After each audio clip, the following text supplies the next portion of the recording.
दिल्ली में भी नहीं था, ना यूपी में था, वो थे बाहर। अब नारा कैसे लगा दिया? अब झूठ फैला रहे हो। कोई एक घटना बताइए, कहीं भी भारत में आतंकवादी घटना हुई हो या दंगा हुआ हो, उसका मास्टरमाइंड घटना स्थल पे घटना के समय रहा हो। हाँ, इनका कहना है कि कोई एक घटना बताइए, आतंकवादी घटना हो या कोई भी घटना हो, उसका जो मास्टरमाइंड है क्या वो उस जगह पर मौजूद रहा। मतलब इनका कहने का ये है कि जियाउर रहमान उस घटना का मास्टरमाइंड था तो उसे तो वहाँ होना ही नहीं था। अच्छा, जो बैरज में हुआ वो हुआ कौन थे? हुआ कौन थे? बैरज में भी दंगा हुआ था, हुआ तो जिया रहमान नहीं था ना, हुआ तो बाबा जी थे। बाबा जी रोका क्यों नहीं? वो गरीब पे सबसे ज्यादा। देखिए, पहले तो इन्होंने बोला यदि मैं कोई नारा लगाता हूँ, कोई बयान देता हूँ तो मैं पद पे नहीं हूँ कहीं, तो ये मेरा इंडिविजुअल काउंट होगा। लेकिन एक सांसद जब कोई बयान देता है तो उसका बयान इंडिविजुअल नहीं काउंट होता है, वो पूरे संसदीय क्षेत्र को रिप्रेजेंट करता है। चलिए, मानता हूँ कि आप पूरे संसदीय क्षेत्र को नहीं रिप्रेजेंट किए, कम से कम जिन लोगों ने आपको वोट दिया उनको तो रिप्रेजेंट किए।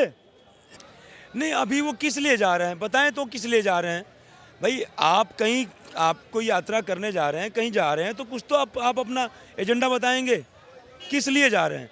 और अभी आप कह रहे हैं हम विपक्ष के नेता हैं, हमें वहाँ जाने का अधिकार है। तो इससे पहले जो बहराइच की घटना हुई थी, वहाँ आपको किसी ने रोका था?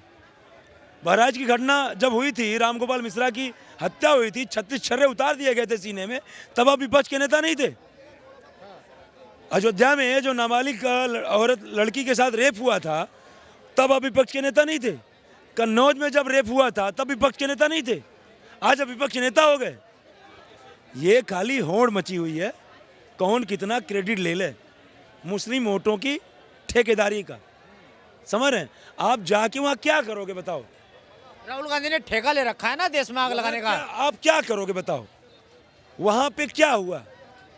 वहाँ पे कुछ लोग ये आरोप लगा रहे हैं, आरोप ये लगा रहे हैं कि भाई वहाँ पे सर्वे के दौरान हम लोगों को भड़काया गया, मुस्लिम पक्ष ये कह रहा भड़काया गया, जय श्री राम के नारे लगे, हल्ला हुआ कि खुदाई हो रही है, खुदाई हो रही है, अपनी मस्जिद बचाने के लिए हम आ गए, और वहाँ पे तमाम पुलिस वाले घायल हो गए। जो पुलिस वाले घायल हुए, आप बताओ तो आपका एजेंडा क्या है? आप पुलिस वाले के घर जा रहे हो, या मोहम्मद कैफ के घर जा रहे हो, या फिर अखिलेश यादव के घर जा रहे हो, या संभल में आप जा रहे हो उनके जियाउर रहमान बर्ग के घर जा रहे हो? क्या जा रहे हो? क्या एजेंडा है? जब आपको पता है वहाँ धारा 144 लगी हुई है, आप कहते हो हम कानून का सम्मान करते हैं, संविधान का सम्मान करते हैं, खाली बस एक छोटा सा गुटखा संविधान का लेकर के और 24 घंटे लहराते रहते हो। पन्ने पता नहीं कितने पन्ने हैं, कितने अनुच्छेद हैं, कितने आर्टिकल हैं, ये पता ही नहीं है, बस खाली गुटखा लहराते रहते हो। क्या जरूरत है जाने की आपको? बहन प्रियंका गांधी भी जा रही है, दोनों जा रहे हैं। और अभी अखिलेश यादव की अगर बात करें तो अखिलेश प्रियंका गांधी उस समय तो नारा उनका वो अंदर चला गया था जमीन के, कि मैं लड़की उलट सकती हूँ। जब वहाँ जाकर के क्या कहते हैं, एक नाबालिग लड़की का रेप हुआ था, मोहित खान पे आरोप लगाया था, आरोप लगा था। बाद में जो भी है डीएनए में नहीं आया, लेकिन ये तो आया कि उनके जो नौकर थे, जो उनके काम करने वाले थे, उसका तो आया, उसका तो पुष्टि हुई ना। तो उस समय तो महिला सुरक्षा के लिए नहीं गई है, कन्नौज में नहीं गई। कन्नौज के लिए दरवाजे बंद थे उनके, कन्नौज के लिए तो उनको वहाँ तो विपक्ष की नेता नहीं थी। आज जो है क्या कहते हैं, वहाँ होड़ मची हुई है कि कौन कितना माइलेज ले सकता है, तो यहाँ जो है ये लोग यात्रा करने जा रहे हैं। अच्छा, अखिलेश यादव वहाँ पहुँचते हैं, 5 लाख के मुआवजे की घोषणा करके आते हैं और कहते हैं कि 5 निर्दोष की जान गई है जो घर से सामान लेने के लिए गए थे। देखिए, इस हिसाब से तो रामगोपाल मिश्रा की भी तो जान गई। उसके लिए तुमने क्या किया? उसके लिए तुम्हारे पास पैसे नहीं है। 5 लोगों की जान नहीं गई, आपको बताएं, सॉरी 5 लोगों की जान गई है। वो कहते हैं शहीद हुए, मैं कहता हूँ दंड मिला है। अच्छा, इनको पता नहीं, 2 नेता अखिलेश यादव राहुल गांधी पगला गए हैं, मानसिक दिवालियापन हो गया है। अरे इनको जाके इलाज कराना चाहिए। अच्छा, दंड किस हिसाब से कह रहे हो आप? बता रहा हूँ, शहीद वो होता है जो युद्ध लड़ता है, वीरगति वो प्राप्त करता है जो युद्ध लड़ता है। तो इनके हिसाब से ये कह रहे हैं शहीद हो गए, तो इसका मतलब युद्ध लड़ने गए थे पुलिस से। आरोप यही तो लगा रहे हैं कि पुलिस ने मारा, पुलिस ने मारा ना, तो पुलिस से युद्ध लड़ने गए थे तो शहीद हो गए। तो क्यों युद्ध लड़ने गए थे पुलिस से भाई? पगला गए हैं एकदम, पता नहीं है कि शहीद क्या होता है, वीर गति क्या होता है। लड़ रहा है वो शहीद हो गया, जो पुलिस से लड़ रहा है वो शहीद हो गया। अभी बहराइच में लड़का खत्म हुआ था, उसके घर कितने जने गए थे, पहली बात। दूसरी चीज, ये जो मामला है ना सारा, ये पॉलिटिक्स का है। कुंदरकी में ये लोग हारे हैं पठान और तुर्किश के चक्कर में, और जो कि तुर्की बंदे थे उन्होंने पठान को वोट नहीं दिया। इस चक्कर में बीजेपी को क्या है, फेवर मिल गया और वो जीत गया। अब इन दोनों में आपस में होड़ लगी हुई है कि कौन ज़्यादा फेवर ले। सारा राजनीति का वोट बैंक का खेल है ये। और जो भैया अंकल जी ने बोला अभी कि दंड मिला, उन्हें उदंड को दंड ही मिलता है। देखिए ऐसा है, एक होता है शहीद, एक होता है हत्या, एक होता है दंड, समझ रहे हैं? तो शहीद तुम युद्ध लड़ने गए तो शहीद हुए, क्यों युद्ध लड़ने गए पुलिस से? सेना से, भारतीय सेना से। पुलिस से युद्ध लड़ने गए तो क्यों युद्ध लड़ने गए? तुम तो कहते हो हम संविधान का पालन करते हैं, तुम तो आरोप लगा रहे हो कि क्या कहते हैं कि ये लोग सर्वे के दौरान नारे लगाए, हमको उकसाए, हमारी मस्जिद पे कब्जा करना चाहते थे तो युद्ध लड़ने गए। तो फिर क्यों कह रहे हो हमको मार दिया गया? बोलो ना, हम युद्ध लड़ने गए थे और हम शहीद हो गए। क्यों राग लाभ रहे हो हमको मार दिया गया, मार दिया गया, जाने चली गई, 5 लाख मुआवजा दे रहे? अरे वो तो शहीद हो गए, धर्म युद्ध में शहीद हो गए। युद्ध में शहीद हो गए। उसके बाद दूसरी बात, हत्या जो होती है, हत्या जनरली जैसे कोई मान लीजिए कोई जा रहा है तो रंजिशवश किसी की हत्या कर जाती है। हत्या में आदमी जो है युद्ध नहीं लड़ता है। आप जा रहे हो, आप प्लानिंग करके आपको गोली मार दिया गया, आपके ऊपर बम फेंक कर दिया, वो हत्या हो गई। हत्या में अगला व्यक्ति उतना प्रतिकार नहीं कर पाता है, लड़ नहीं पाता। हत्या मतलब किसी को गोली मार दिया गया, हत्या हो गई। और एक होता है दंड। दंड मतलब जब आप कोई अत्याचार करते हो, जब आप कोई गलत काम करते हो, कोई संविधान का उल्लंघन करते हो तो दंड मिलता है। हमारे सृष्टि में 2 तरीके के दंड का प्रावधान है। पहला प्राकृतिक दंड, दूसरा संवैधानिक दंड। तो प्राकृत हाँ एकदम सुनिए, सुना रहे हैं बढ़िया से। प्राकृतिक दंड संहिता के अंतर्गत 5 लोगों को जन्नत नसीब हुई और 72 हूरे मिले। और जो बचे कुचे लोग हैं उनको संवैधानिक दंड मिलेगा। अब हो सकता है उनमें से भी कुछ लोगों को संविधान के आधार पे 72 हूरे और जन्नत मिल जाए, कुछ लोगों को आजीवन कारावास मिल जाए और कुछ लोगों को कुछ साल के लिए जेल मिल जाए। तो चिन्हित किए जा रहे हैं ना धीरे धीरे, पोस्टर लगाने पे ना नहीं याद आ रही हैं। योगी जी तो एक तरफा टारगेट करके चलते हैं, बुलडोजर भी चलेगा। टारगेट क्या है भैया? बुलडोजर चलवा दिया योगी जी ने तो। नहीं, बुलडोजर क्यों नहीं चलेगा? जो अवैध काम है उसे बुलडोजर चलेगा, उसको कौन रोक सकता है? किसी माई के लाल पे दम नहीं है जो रोक दे अवैध निर्माण पे बुलडोजर चलाना। तो ये अवैध निर्माण क्या संभल के बाद में ही, संभल में अवैध निर्माण दिखा, इससे पहले अवैध निर्माण नहीं था? आज उठा के देख लीजिए कितने हजार बुलडोजर चले हैं। ये अवैध निर्माण संभल में जो कांड होता है, जो दंगे में चिन्हित होते हैं, उसके बाद में बुलडोजर कार्रवाई होती है, जिससे कोई ना बोले, दिखता है कि बुलडोजर खड़ा है। इन मूर्खों को क्या बताएं हम? ये पता नहीं कहाँ से वो जो है पढ़ के आ जाते हैं। हम कहते हैं हम वकील हैं, हम बहुत बड़े जानकार हैं। ऐसा है मान्यवर, जब तक किसी के ऊपर कोई जांच नहीं बैठा है, हम आपके ऊपर जांच, आपके खिलाफ कोई जांच नहीं बैठा रहे हैं, तब तक कैसे पता चलेगा कि आपने क्या क्या गलत काम किए? कोई बताने आता है कि हमने अवैध निर्माण किया है? 2 ही तरीके से जांच होती है, या तो आप खुद बताइए भाई हमने अवैध निर्माण किया है, जांच कर लो, या आपके खिलाफ कोई मुकदमा ठोके, कोई FIR करे। तो जो मान लीजिए गुंडा माफिया है, जिसका आतंक मचा हुआ है, उसके खिलाफ कौन FIR करवाने आएगा? जो है क्या कहते हैं कि वो सांसद का खासा है, जो चेयरमैन है समाजवादी पार्टी का, या जो कोई और है, कोई अतीक अहमद और मुख्तार अंसारी पे कौन जाकर के हिम्मत करेगा? गिने चुने लोग ही होंगे जो FIR करेंगे। अब सुनिए कहानी क्या होती है। जैसे मान लीजिए कि जब किसी संगीन धारा में, संगीन धारा के अंतर्गत किसी के ऊपर FIR ठोकी जाती है, FIR होती है, तो फिर उसके बाद वो जो है, जो पुलिस होती है ना, फिर उसके एकदम उसकी जांच के गहन उसमें तह में चली जाती है कि जरा पता किया जाए इसने और क्या क्या किया। ये मुकदमा तो इसके ऊपर है, ये FIR तो है, और कितने FIR हुए हैं, और कितने इस पे हुए हैं, तो फिर वो तह में जाता है। अब उसमें पता चलता है कि इसके ऊपर तो गैंगस्टर एक्ट भी लगा है, इसके ऊपर तो 10 आरोप हैं कि ये भूमि, ये ज़मीन इसने कब्जा कर लिया है। तो उसकी जांच होती है, फिर पता चलता है, तो धीरे धीरे लिस्ट जाहिर होती है, और जब लिस्ट निकल के आती है कि यहाँ कब्जा किया, ये इसका अवैध निर्माण है, तो फिर वहाँ पे प्रशासन कार्रवाई करती है।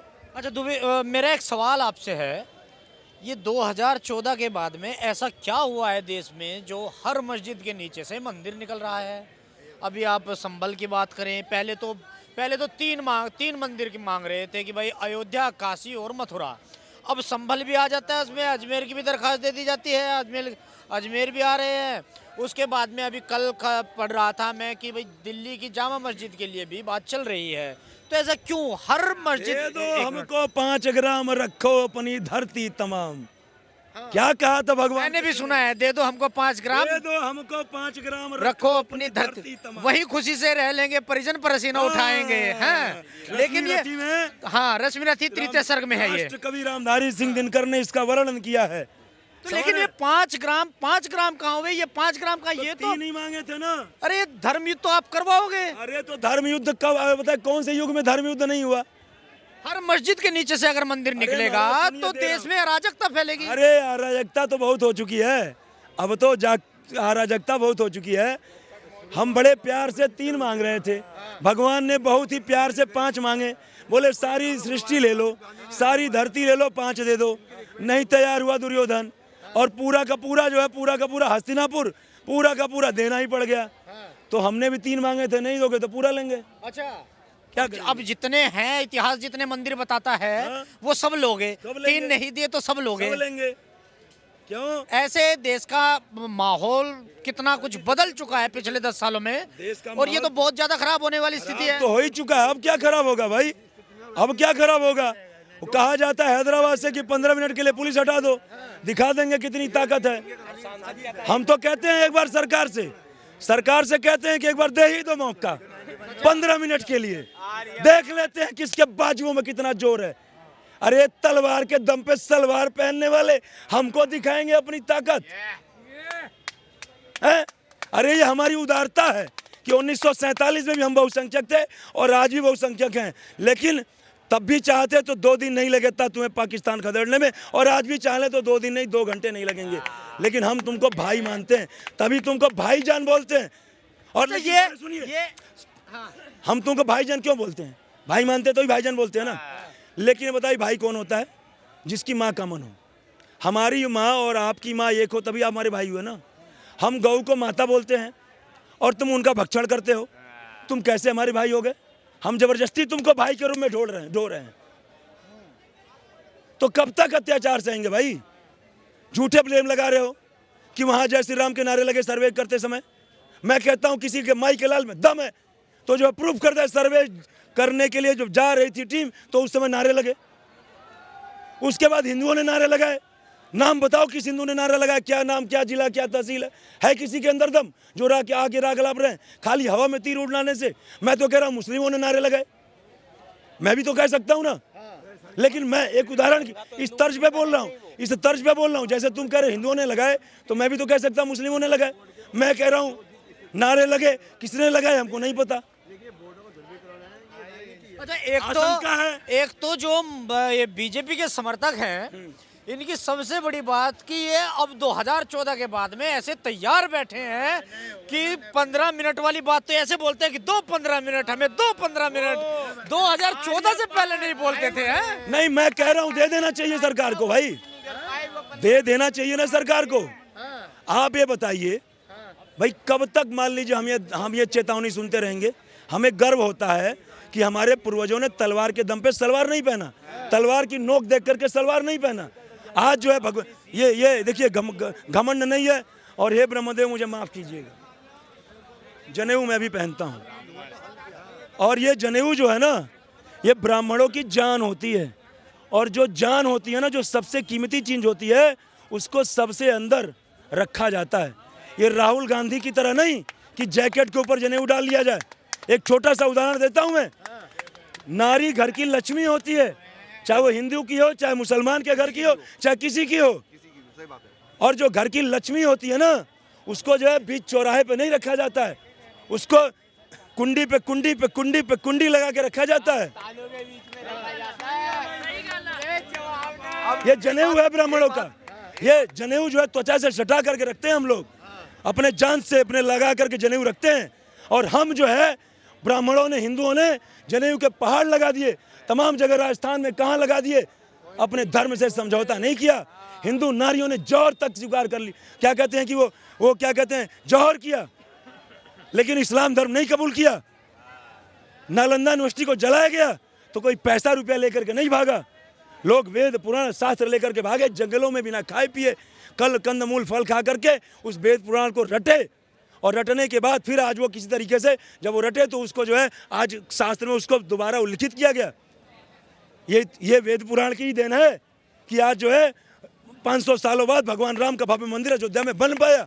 राम भद्राचार्य जी गवाही नहीं देते, बताते नहीं कि राम जी यहाँ जन्मे थे, पूरा नक्षत्र। और सुनिए, आप भी पत्रकार महोदय जानते होंगे, जो लोग राम को काल्पनिक बता रहे थे, जो सुप्रीम कोर्ट राम के जन्म का सबूत मांग रहे थे, माननीय सुप्रीम कोर्ट, जो नक्षत्र कब मतलब क्या कहते हैं, कौन से तिथि, कौन से नक्षत्र, कौन सा वो क्या कहते हैं राशि, कौन सा किसमें भगवान राम जन्मे थे, जैसे ही डाला नासा ने ना पूरा का पूरा जितने 1000 वर्ष पूर्व बताया गया था भगवान राम जन्मे थे, वो पूरा का पूरा डिटेल आ गया। अच्छा, एक सवाल आपसे, आखिरी सवाल मेरा होगा ये, जब मस्जिद का एक बार सर्वे हो चुका था, विपक्ष का आरोप है ये, जब मस्जिद का एक बार सर्वे हो चुका था तो दोबारा जाने की वहाँ क्या आवश्यकता थी? एक सवाल मेरा, मैं एम्प्लॉयर हूँ, आप मेरा इंटरव्यू देने आए हैं, मैंने आपका 1 राउंड इंटरव्यू ले लिया, आपको फेल कर दिया, क्या आप उम्मीद नहीं करेंगे सर 1 राउंड और ले लेते? अरे जनाब, कोर्ट से तो परमिशन लो ना, फिर कोर्ट की परमिशन चाहिए ना। हाँ, इस पे आ जाता हूँ, हाँ। आ जाता हूँ, इस पे भी आ जाता हूँ।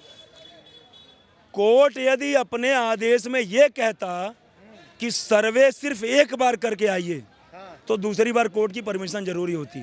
कोर्ट ने ये कहा 29 तारीख को आदेश दिया, क्या कहते हैं कि पहला सर्वे 29 तारीख तक अपनी रिपोर्ट सौंपिए सर्वे करके। तो कोर्ट यदि ये कहता कि एक बार ही सर्वे करना है तो दूसरी बार की परमिशन की जरूरत थी। अरे भैया, जांच करना है, आप बताइए, जो एफआईआर होता है फिर विवेचना होती है, चार्जशीट सौंपी जाती है, चार्जशीट भी तो जांची है, सर्वे है, तो 4-4 साल 5-5 साल जो अखिलेश यादव राह गलाप रहे, एक दिन में सर्वे क्यों कंप्लीट नहीं हुआ, दूसरी बार सर्वे क्यों कराया गया? उनके कार्यकाल में 4-4 5-5 साल चार्जशीट पेश होने में क्यों लग जाते हैं? कोर्ट में चार्जशीट पेश होने में क्यों लगते? हमें मोहलत दे दो सर, हमें मोहलत दे दो, क्यों पुलिस वाले कहते हैं? ये पता नहीं कौन सा बेतुका बयान आ रहे। इन 2 लोगों को मानसिक दिवालियापन हो गया, राहुल गांधी और अखिलेश यादव को, इनको मानसिक चिकित्सा कराना चाहिए। इनको मानसिक दिवालियापन हो चुका है, और क्योंकि ये अल्पसंख्यकों के साथ में खड़े हैं। ना, ये अल्पसंख्यकों के साथ में नहीं खड़े हैं, ये उपद्रवियों के साथ खड़े हैं, अत्याचारियों के साथ खड़े हैं, इंसानियत को रौंदने वालों के साथ खड़े हैं। ये बात सही कह रहे हैं, बहुत सही बात कही है। और सुनिए, आपका भी टारगेट वही है जो उत्तर प्रदेश में योगी जी का टारगेट है। आप बताइए, ये लोग इल्जाम लगाते हैं कि ये लोग नारे लगाए, पहले तो नारे लगाए नहीं। मैं कहता हूं यदि हिंदुओं ने नारे लगाए हो तो एक का नाम बताओ, किसी का माई ने अपने दूध पिलाया है तो बताओ। इतने सारे वीडियो की तुम लोग गवाही देते हो, ये वीडियो इतने दिन हो गए, एक नाम तो बताओ, है दम तुम्हारे अंदर?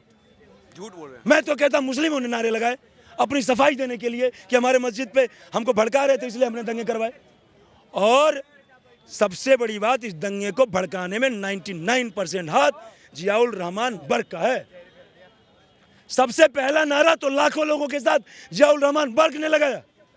जब कोर्ट ने आदेश दिया सर्वे का, जियाउल रहमान बर्क ने सबसे पहला नारा लाखों लोगों के साथ लगाया। अब आप बताइए द्विवेदी, ये कहाँ एविडेंस मिल गया आपको? तो झूठ बोल रहा है, आ गए नाम ले। घटना बताइए, कहीं भी भारत में आतंकवादी घटना हुई हो या दंगा हुआ हो, उसका मास्टरमाइंड घटना स्थल पे घटना के समय रहा हो?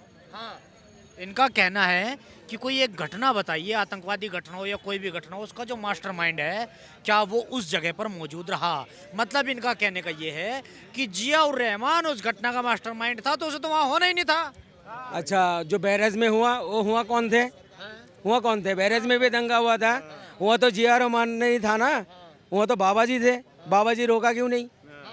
दो गरीब पे सबसे ज्यादा। देखिए, पहले तो इन्होंने बोला यदि मैं कोई नारा लगाता हूँ, कोई बयान देता हूँ, तो मैं पद पे नहीं हूँ कहीं, तो ये मेरा इंडिविजुअल काउंट होगा।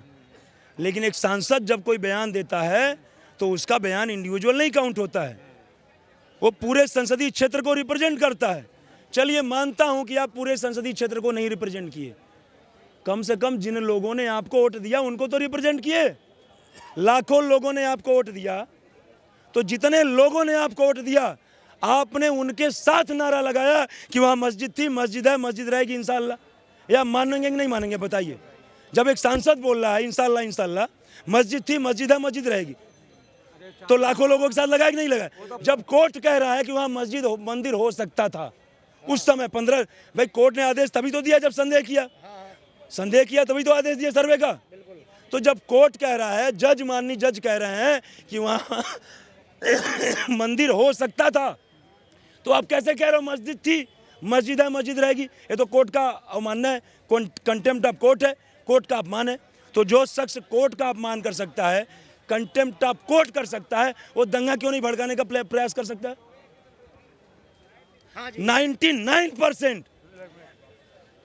99% ये जो संभल में घटना हुई है, इस घटना में संभल की घटना को भड़काने में 99% जी संभल की घटना में, संभल में दंगा करवाने का, संभल में दंगा करवाने में